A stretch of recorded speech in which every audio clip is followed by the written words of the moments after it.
I really hope you can see this, but little mouse tracks going across. You can see the footprints and you can see the tail. And look, going into the little hole in the bank. Ah, cute.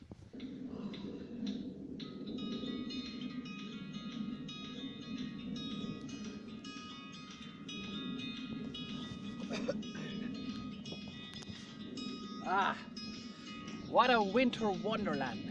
And I'm actually up the hills and I had to park back down on the main road because the car couldn't make it up the hill because the compact snow made it too slippy for the wheels to stay going. Giddy up. But look at that. Snow is actually coming down crazy and it started yesterday. Today is the 28th of February and it's a Wednesday as far as I remember. I don't really care about what day it does be sometimes. But anyway, all the little birds. And you've seen the footprints of the little mouse. I've seen footprints of a fox and I've seen the footprints of a hare. And these guys are just hungry. They won't be cold, but they will be hungry. And food is hard to come by this time of the year. Cora's down there. And Cora's over there. But I'm going to go back down where I left my bag. The bag is heavy and you don't want to be sweating in this weather. So we're going to go back down, set up a little campfire, put on a little cup of soup, 3 sausages, and I'm going to cook them, see what happens. Nothing probably, but you what? Beautiful. Diddle dee diddle doodle diddle diddle doodle day. Hey diddle dee doodle diddle day. Doodle diddle do. Walking along, and when you're walking along, this is the view. Like you see in the movies, like oh they're coming through the trees, and this is you've seen people out behind the bushes and things like this. Somebody's over there minding their own business, but you always get that person in the. Sometimes you get the hand coming up. Ooh, in amongst the trees, and this is a pretty wind-swept place, but it looks gorgeous here. Like they do call it a winter wonderland, but of course it has its dangers and its dark sides too. But it is beautiful. You can see the town down below because the snow clouds have moved in, but it's still wonderful. You see all the little bird footprints. You'll have blackbirds and thrushes, but the robins, I don't think they bounce like that. It's mostly blackbirds, and they'll be going through underneath the leaf litter and stuff, and they'll be looking for a bit of food. You can see something was tearing there, and it looks like something could be scraping out here for a bit of food.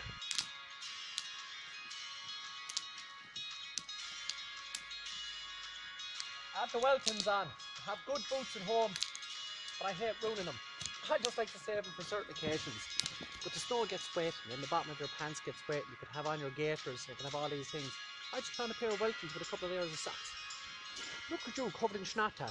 Schnatta is a Gaelga, Irish, for snow. Tá lawn schnatta an talamh. There's a lot of snow on the ground. And tá lawn schnatta ag chitim. There's a lot of snow falling. Anyway, these are dead nettle stems. And even after all the winter, and all the rain and all this snow, they're still lovely and dry. So there's, once you have your little tinder and your flame, this is the next step. I've set up the fire in a certain way. On the very, very, very bottom on the ground, since I have a lot of dead nettle stems, I put a layer of them on the ground, and I have on top of that then a bit of kitchen towel. But kitchen towel that when I clean up my frying pan or anything that I was cooking in with a bit of oil, it's soaked in it. I keep them because when they do start burning, they start burning longer, and you don't want something that's just going to go up and go out. You want good ignition when it comes to getting your fire going. Now there's a bit of a slant there, and I built a little platform. The wind is going this way, that way, so it's going to work in underneath, and I just have a bit of a newspaper here. Yeah, I have birchy bark, but if I can light birchy bark, I can light newspaper. Vice versa. And if I can light newspaper, and it's just a bit of newspaper, I happen to have my bag. I think when I got wet one time, and I'm going to put that underneath, nice and easy, and let the flames do the work its way in. The dry nettle stems are fantastic to catch a flame. On top of that, the lightest of the driest of the twigs. Ooh! Now, the kitchen towel is on fire, so that'll burn slowly. And that's why it's brilliant. You have all these resources at home to practice. You don't need to use a fire steel. You can use a lighter, you can use matches, just don't get them wet. That's the advantage of the fire steel. Or, as one great man calls it, the metal match. What man is that? I ain't going to tell you. It's not me. It's another great man. But as you see, the wind is pushing in underneath, catching all the twigs. I have a lot of heavy sticks on top, and I have a load of more right there that I'm going to cut up, throw it on, let it cook away, brought a cup of tea, or, yeah, oh, no, cup of soup. Yummy.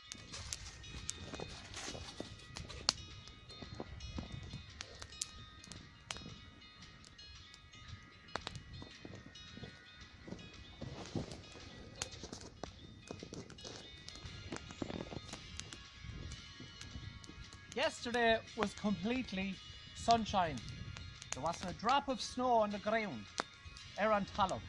But today is different, and for the next possible week, the next couple of days is supposed to get a lot worse with snow, which means a lot more danger.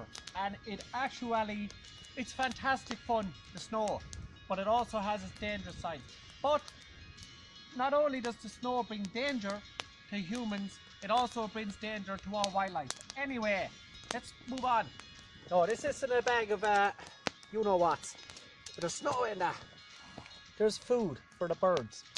At this time of the year, for some strange reason, people have gone through this crazy craze that they have to cut the ditches in half, and the top part of the ditches, which holds the berries, the fruits, everything that the wildlife uses through the winter to survive, is basically cut down, because I'm still trying to figure out that one. But it's very important to keep your wildlife fed. They don't like white bread. It's actually dangerous for them. It's bad for their stomach. It swells up and it does them no good. So don't throw out white bread thinking, there's a dog off down there. Jeez, it's frightening. So if you want to do your little bit for your nature, your environment, go buy some proper, there's fat balls, which is the good that gives the animals energy, and the little birds, and fill up your bird feeders. There's nuts in this, and you can get little seeds and different types of ones. So don't be afraid to do that for your nature. I'm over the other side now. I'm just checking the sausages. You can see they're starting to turn nice and brown, and I just stick the skewer in the ground, give them a turn every so often. They're in a nice distance. They won't cook too quick. You're better off to cook them nice and slow. They're cooked inside, and they are just yum-y.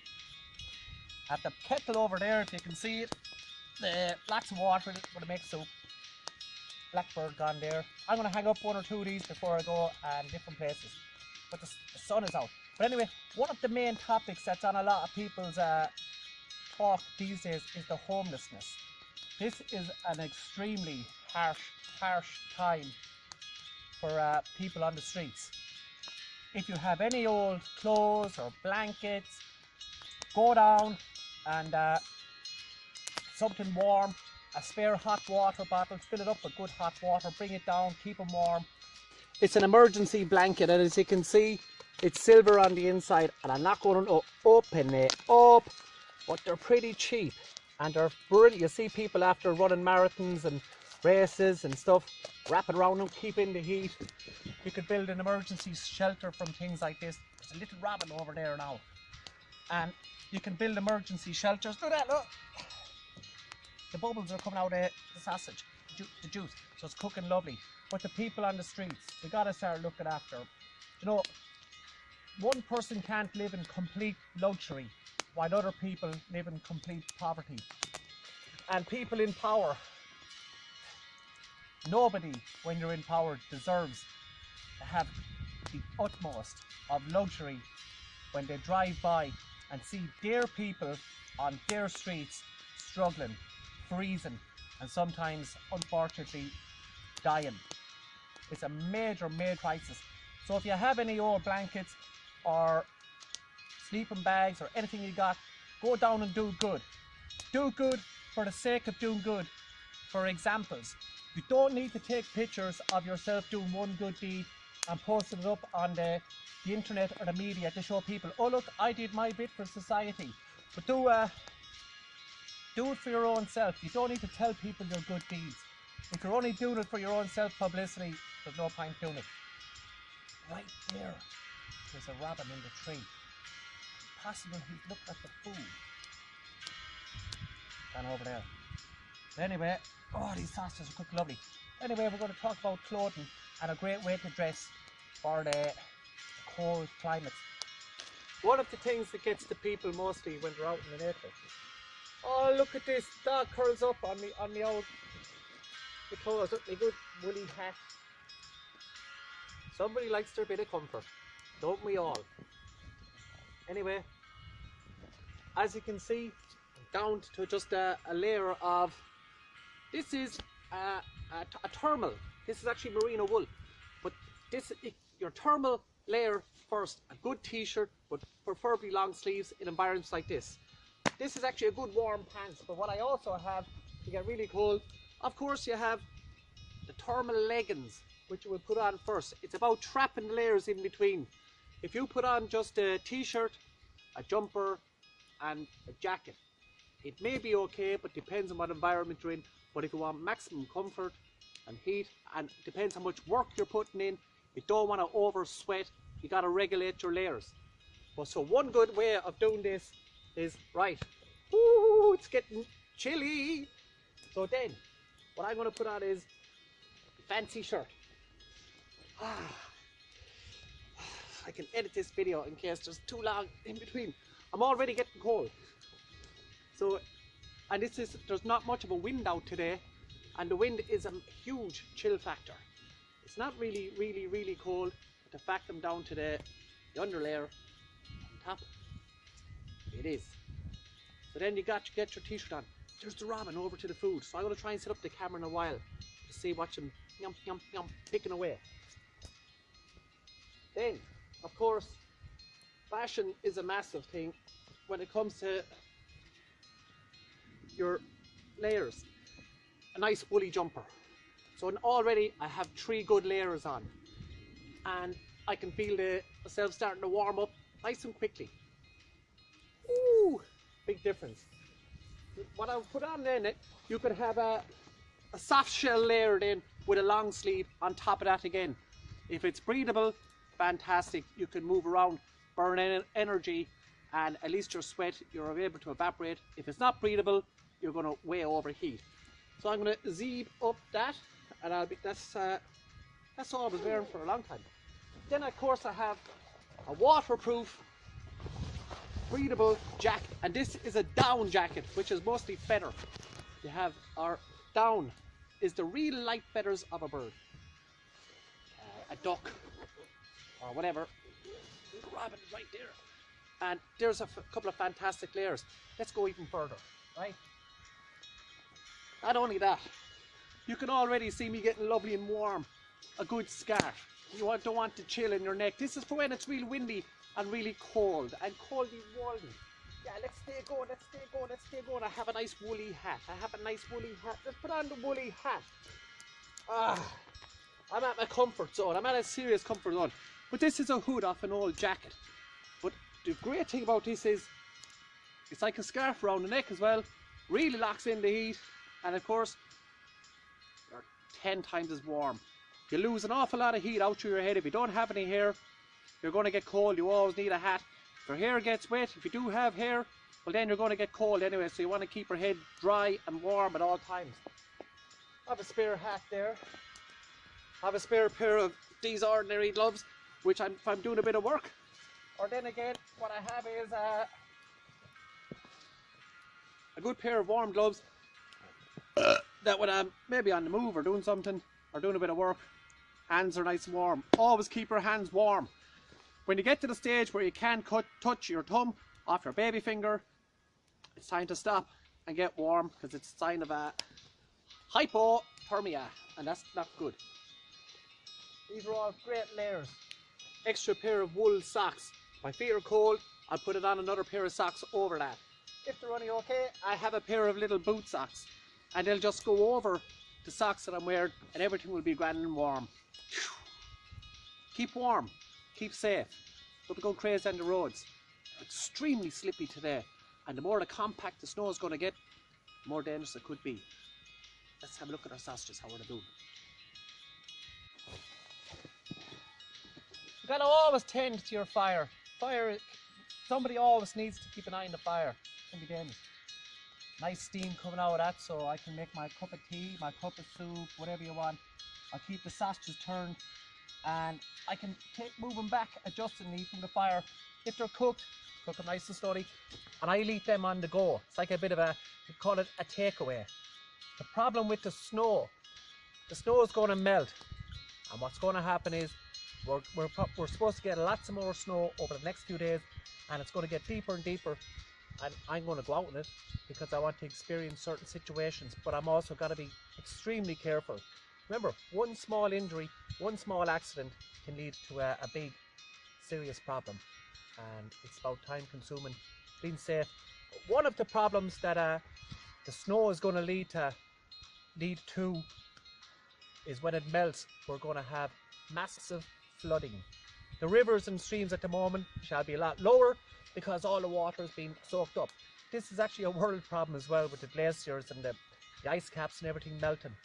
Water is going to take over, and the banks are busting the rivers. Of course, when you take away forestries and things like that, the water is nowhere to go. Anyway, I know I keep going on about those things, but if we lose faith, well then it's just going to get out of hand. Anyway, stay safe, stay warm. After the snow comes the floods. Be very careful out there, and I hope you have a good time, and we're looking forward to the summer. Wow,